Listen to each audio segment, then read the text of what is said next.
morning to all of you. Last time we have finished our first unit completely. Read 1 and read 2 has been completed. We have discussed in detail about them. Today we are going to start our second unit. Read 1, Unforgettable Walt Disney. And the writer is Roy Disney. આજે આપણે unit 2 અને read 1 unforgettable world Disney શરૂ કરવાનો છે આ unit, જેના writer છે Roy Disney. હવે તમને આ શબ્દ ઉપરથી તરત ખબર પડી જ ગઈ હોય કે આપણે શેની વિશે વાત કરવાની છે, કારણ કે આ કોઈ નાનું સૂનું નામ નથી. આ દુનિયાનું પ્રખ્યાત બની ચૂકેલું એક આઇકોનિક નેમ છે. It's a brand name. જેમ આપણે મોટા મોટા ઉદ્યોગપતિઓને અંબાણીને ઓળખીએ છીએ, ટેકનોક્રેટ સ્ટીવ જોબ્સ, એ બધાને ઓળખીએ છીએ, વૈજ્ઞાનિકો એલ્બર્ટ આઇન્સ્ટાઈન, લિટરેચરમાં શેક્સપિયર, કાલિદાસ, એ બધાને ઓળખીએ છીએ, એમ આ વોલ્ટ ડિઝની એ કાર્ટૂન જગતનું એક મોટું નામ છે. આમ તો કાર્ટૂન જગતનું ન કહી શકાય, ફિલ્મ જગતને એ બધું એમાં આવી જાય. Entertaining world, the world of play, the world of camera, એનું આ એક મોટું નામ છે વોલ્ટ ડિઝની, જે અત્યારે હયાત નથી. પણ એનો આપણને એક પાઠ આપણને અહીંયા આપેલો છે. We have given the brief introduction of his life and his career in this unit. This unit is a biographical piece. જે યુનિટ છે ને, બાયોગ્રાફિકલ, આત્મકથાનાત્મક ટુકડો છે. It's not a play, it's not a novel, it's not a story, or it's not a poetry. આપણને volt ડિઝનીના જીવન અને એના કર્તૃત્વ, એની કૃતિઓ વિશે આપણને થોડામાં માહિતી આપેલી છે, જે રોય ડિઝનીએ પોતે લખેલું છે. કારણ કે એના ભાઈ હતા, એને સારી રીતે ઓળખતા હોય, એને સૌથી નજીકના વ્યક્તિ. અહીંયા મેં એક ક્વોટેશન લખેલું છે. આ બધી તો વાત થઈ. અહીંયા હવે આ ક્વોટેશનની વાત કરી દઈએ, પછી આપણે પાઠ ઉપર આવીએ કે the world without art is નો ઉચ્ચાર આપણે ક્યારે કરીએ તો કે ડિસગસ્ટિંગ ના સંદર્ભમાં. આપણને કોઈ વસ્તુ જોઈને ચિત્રી ચડે એવું થાય તો આપણે એવું કરતા હોઈએ. ક્વોટેશન એવું કહે કે the world without art is કલા વગરનું વિશ્વ છે એ ચિત્રી ચડે એવું બની જાય. તમે વિચાર કરો કે એટલું બધું ટેકનોલોજીથી ચાલતું હોય, માણસ સાવ ઇમોશનલેસ હોય, જગતમાં કોઈ પણ કલા જ ન હોય, કોઈ પણ જાતનું એન્ટરટેનમેન્ટ ન હોય, તો વિશ્વ આખું કેવું લાગે? It seems disgusting. એ સારું ના લાગે, આપણને ચિત્રી ચડે એવું. તમને એમ જ લાગે કે આપણે એકલા રોબોટની જ દુનિયામાં આવી ગયા, કારણ કે ન એમાં કોઈ કલા હોય કે ન કોઈ ઇમોશન્સ હોય. તો દુનિયામાં ટેકનોલોજીની સાથે કલા પણ જરૂરી છે, એટલી જ જરૂરી. એનાથી ઓછી નહીં ને એનાથી વધારે નહીં, પણ આ જેટલો હિસ્સો આપણે ટેકનોલોજી અને સાયન્સને આપીએ છીએ, એટલો જ હિસ્સો subjects of humanity, subjects of art નો હોય છે.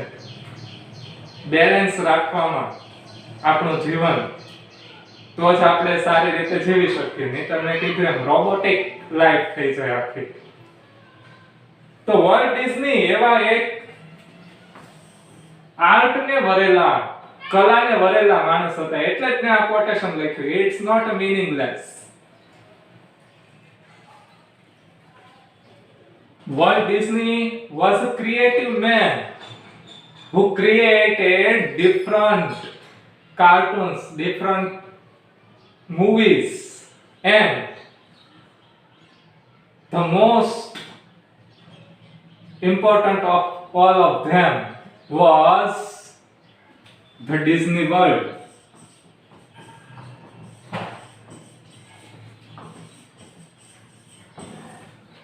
Amusement park. સૌથી મહત્વનું.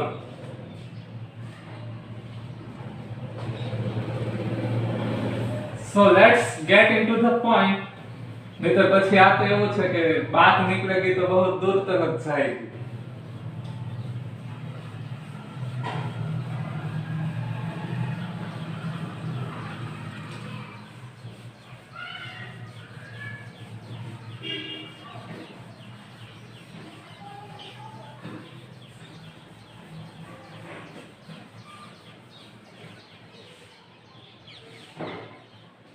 Before we start the unit, I want to introduce you with some points of this unit, which we will learn in this chapter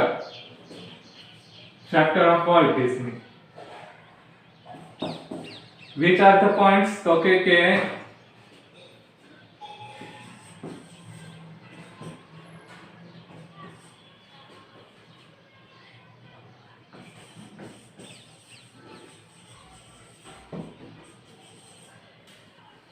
Walt's personality.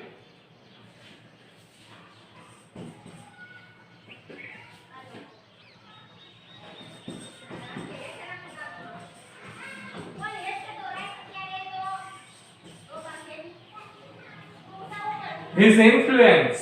Influence એટલે પ્રભાવ.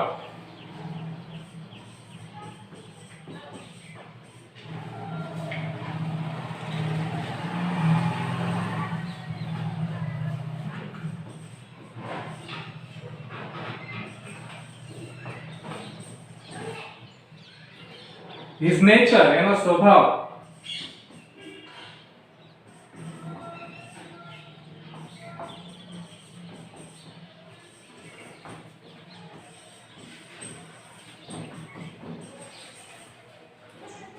His style of working, તેની કામ કરવાની રીત, પદ્ધતિ.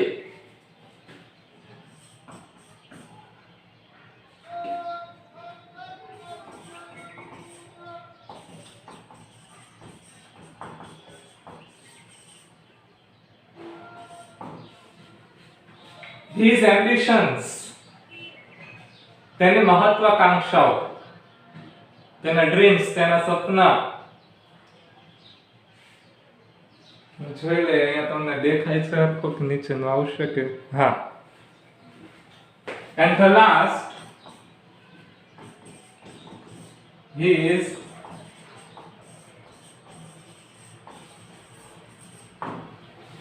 achievements, તેની સિદ્ધિઓ. આ 6 મુદ્દા આપણે આ યુનિટમાં ભણવાના છે. મજા આવે એવો પાઠ છે. So let's start the unit.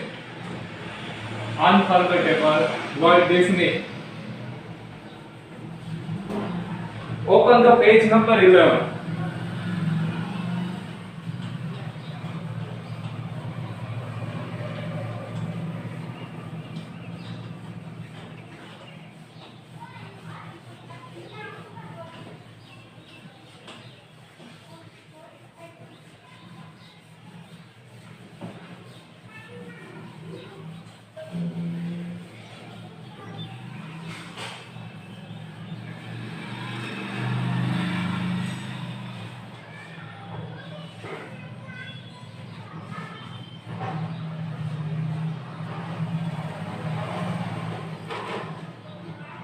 My brother Walt is no more, yet his influence lingers like a living presence over the studio.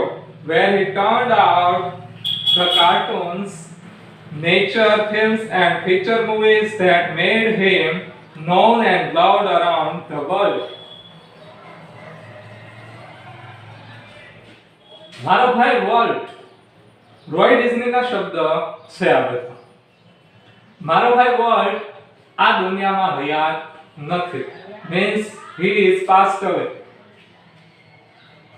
મારો ભાઈ વોલ્ટ આ દુનિયામાં હયાત નથી, yet his influence lingers like a living presence over the studio. અને છતાં આખા સ્ટુડિયોની ઉપર તેનો ઇન્ફ્લુઅન્સ, તેનો પ્રભાવ છવાયેલો છે. મહાન માણસ હોય એ એના મૃત્યુ પછી પણ એના પ્રભાવ છોડી જતા હોય છે. એનો પ્રભાવ ક્યારે જતો નથી. તેમાંથી જ એક વોલ્ટ ડિઝની હતા. Where he turned out the cartoons, nature films and feature movies that made him known and loved around the world. એ સ્ટુડિયોમાં કે જ્યાં તે કાર્ટૂન બનાવતો, જુદા જુદા પ્રકારના મૂવીઝ બનાવતો, પિક્ચર્સ બનાવતો. વોલ્ટ ડિઝની એકલું ફક્ત કાર્ટૂન જ નથી બનાવ્યા, પણ પિક્ચર્સ પણ સાથોસાથ મૂવીઝ પણ બનાવેલા છે. અત્યારે જે આપણે માર્વેલ સિનેમેટિક યુનિવર્સના મૂવીઝ જોઈએ છીએ, સુપર હીરોઝના, અવેન્જર્સના અને એના બધા, તો એમાં માર્વેલ સ્ટુડિયોની સાથે ડિઝનીનો પણ ભાગ છે. એટલે એ બંનેનું સંયુક્ત પ્રોડક્શન હોય. એટલે એવા બધા મૂવીઝ પણ તેણે બનાવેલા. Nature films and feature movies that made him known and loved around the world. Cartoon અને મૂવીઝ, પિક્ચર્સ, ફિલ્મ્સ કે જેણે તેને આખા વિશ્વમાં પ્રખ્યાત કર્યો, આખા વિશ્વમાં ખ્યાતિ અપાવી.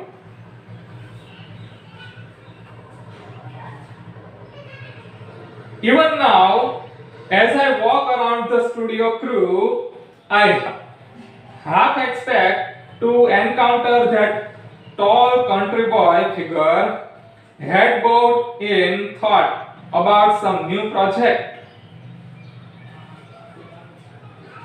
અરે અત્યારે પણ જ્યારે હું સ્ટુડિયોમાં રાઉન્ડ લેતો હોઉં, રાઉન્ડ મારતો હોઉં, એટલે કે ચાલતો હોઉં, ત્યારે મને એવું લાગે, મને એવી આશા હોય છે કે મને હમણાં તે ઊંચો ગામડિયા જેવો માણસ, કન્ટ્રી બોય એટલે કે ગામડિયા જેવો માણસ, કે જેમાં બહુ વધારે પડતી આમ શહેરી રીતભાત આવી ન હોય, જેના સ્વભાવને સંપૂર્ણપણે ભરેલો હોય એવો માણસ.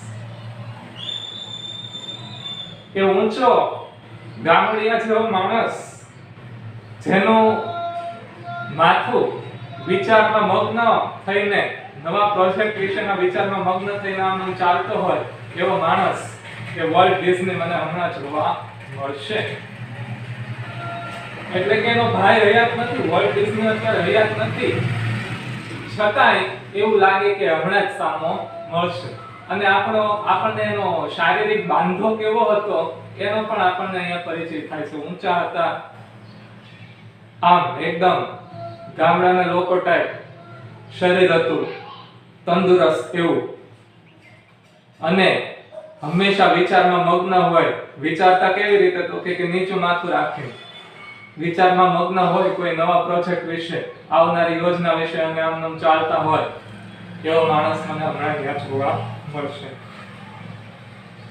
What was so much the driving force behind all we did? Driving force, અહીંયા આપણને શબ્દ મળે છે.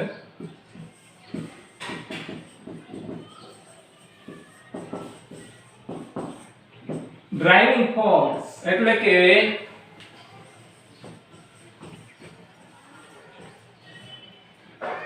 પ્રેરક બળ.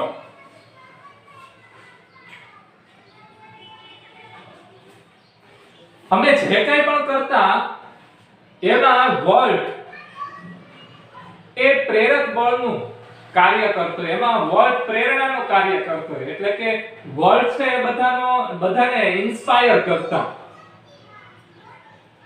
નવા આઈડિયાઝ આવતા. He was the man of creative ideas. એ રચનાત્મક વિચારો વાળા માણસ હતા.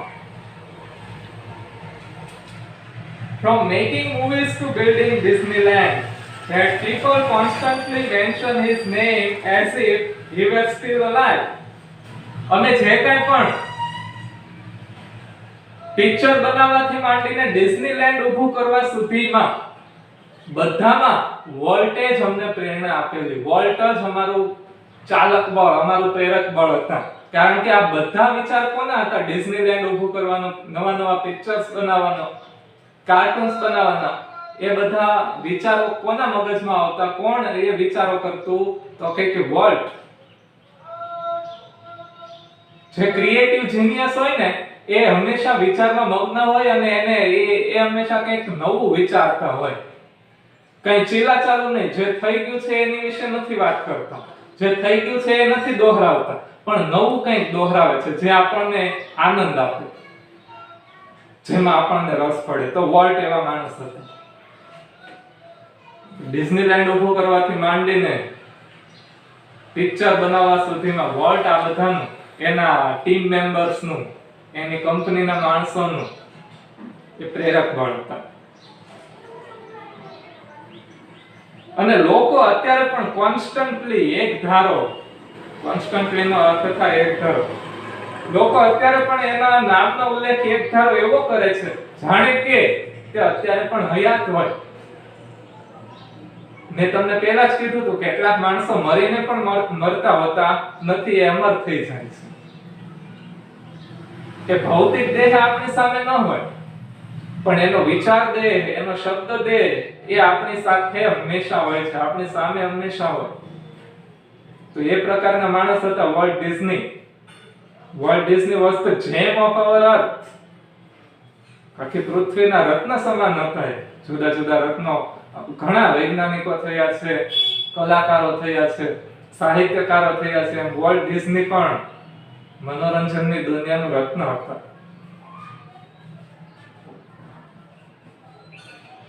Every time we show a new picture or open a new feature at Disneyland, someone is bound to say, I wonder how Walt would like it. જ્યારે અમે ડિઝનીલેન્ડમાં કોઈ નવું picture બતાવતા અથવા તો કોઈ ફીચર એડ કરતા ડિઝનીલેન્ડમાં, ફીચર એટલે કે કોઈ પણ નવી બાબત, કોઈ નવું ફીચર, નવી બાબત એડ કરતા ડિઝનીલેન્ડમાં, તો ત્યારે કોઈક તો કહેતું જ, કોઈક અવશ્યપણે બાઉન્ડ ટુ સે એટલે કે અવશ્યપણે કહેતું કે વોલ્ટ હોત તો તેને આ કેવું લાગે. બધા વોલ્ટના દ્રષ્ટિકોણથી વિચારતા કે વોલ્ટ હોત તો તેને આ કેવું લાગે. અને મહત્વની બાબત જ એ છે કે આપણે લોકોને આપણા દ્રષ્ટિકોણથી વિચારતા કરીએ, એ આપણી સિદ્ધિ છે, એ આપણી એચીવમેન્ટ છે. જો આપણે લોકોને આપણા દ્રષ્ટિકોણથી વિચારતા કરીએ તો એ જે તે માણસની પોતાની એક મહત્વની સિદ્ધિ ગણાય કે લોકો તેનાથી પ્રેરિત છે. એ શું વિચારશે, એને કેવું લાગશે, એની જ રીતથી કામ કરવા લાગે તો એ માણસ મહાન કહેવાય. ભોયના વ્યક્તિને એનું નામ બોલાય કરે.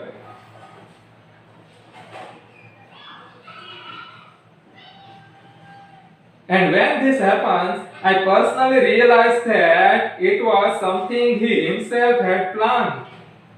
અને જ્યારે આવું થતું, જ્યારે અમે કોઈ ડિઝનીલેન્ડમાં નવું પરિવર્તન કરતા, નવું મૂવીઝ બનાવતા, નવું કાર્ટૂન બનાવતા, ત્યારે અને કોઈ આવું કહે એ વખતે કે વોલ્ટ હોય તો એને આ કેવું લાગે, તો ત્યારે મને એવું લાગે છે કે આ બધું જાણે કે વોલ્ટેજ પ્લાન કરીને રાખ્યું હશે, આ બધાની યોજના વોલ્ટેજ બનાવીને રાખી હશે. અને આગળ આપણે જોઈશું પણ કે વોલ્ટ મર્યા પછી પણ એણે ઘણા ઘણા નવા પ્રોજેક્ટ્સ પોતાના ભાઈને સોંપીને ગયા હતા, રોય ડિઝનીને, જેને લીધે Disney world, Disneyland, Disney industries આજે પણ એટલી જ ફેમસ છે, એટલી જ રિલેવન્ટ છે. લોકોના મગજમાંથી એનો ક્રેઝ ગયો નથી, એ જૂની નથી થઈ, એવરગ્રીન છે.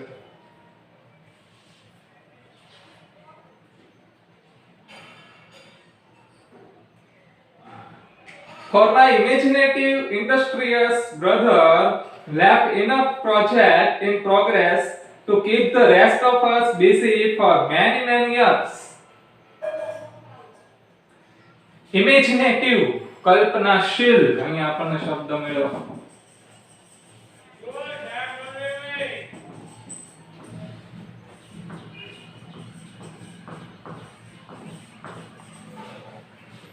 કલ્પનાશીલ, industrious,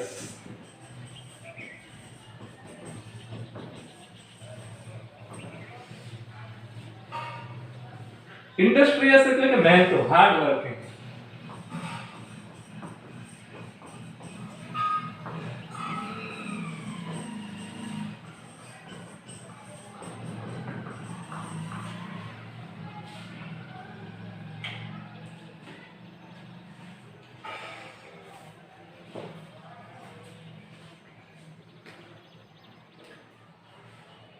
મારા કલ્પનાશીલ અને મહેનતુ ભાઈએ અમારા બધા માટે એટલી બધી યોજનાઓ રાખી મૂકેલી હતી કે જે અમને ઘણા બધા વર્ષો સુધી બિઝી રાખે, વ્યસ્ત રાખે. એટલે કે એ ગયો ત્યારે પણ કેટલા બધા પ્રોજેક્ટ્સ એણે વિચારીને રાખી મૂકેલા હતા કે જે ડિઝનીલેન્ડને વધારે આગળ ચલાવે, એની પ્રોગ્રેસ કરે, એની તરક્કી કરે. અને આપણે જોઈએ છીએ કે અત્યારે ડિઝનીલેન્ડ કેટલું પ્રસિદ્ધ છે, વિશ્વવ્યાપી પ્રસિદ્ધ છે. એ કોના લીધે? તો કે વર્લ્ડ ડિઝનીના લીધે. It was all because of Walt Disney. So we will continue this unit in the next lecture. Today we will stop here.